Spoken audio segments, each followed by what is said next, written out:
अल्लाह के महबूब जनाब हज़रत मोहम्मद मुस्तफ़ा सल्लल्लाहु अलैहि वसल्लम ने फरमाया कि 3 लोग ऐसे हैं जिन्हें देख के मेरा रब भी मुस्कुराता है।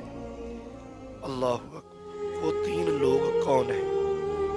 पहला वो बंदा कि जब सारी खलकत सो जाती है, रात का पिछला पहर आता है और वो बंदा उठकर वज़ू करता है, रब की बारगाह में नवाफिल अदा करता है, रब की बारगाह में मुसल्ला बिछाता है, अपने गुनाहों पर शर्मिंदा होता है, रब की बारगाह में अर्ज करता है, मालिक मैं तो बड़ा गुनाहगार हूँ, या अल्लाह मैं तो बड़ा सियाकार हूँ, मेरे मालिक मेरी खताओं को माफ़ फरमा। रब फरमाता है जो आदमी पिछली रात मेरी बारगाह में रोता है, मैं उसे देखकर मुस्कुराता हूँ। और किसी ने बड़ी खूबसूरत बात कही, या फरमाते हैं कि पिछली राती रहमत रब दी करे बुलंद आवाज़े, पिछली राती रहमत रब दी करे बुलंद आवाज़े, आजा बंदिया खुले नी दरवाजे।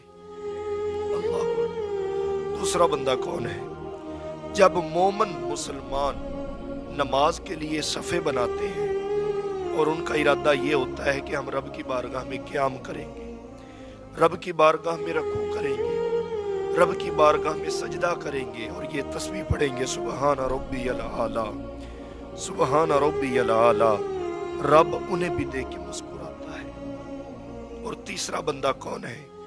मेरे मुस्तफ़ा ने फरमाया जब मुजाहिद जिहाद के लिए सफ़े बनाते हैं तो अल्लाह रब्बुल आलमीन उन्हें भी देख के मुस्कुराता है। ये 3 लोग ऐसे हैं जिन्हें रब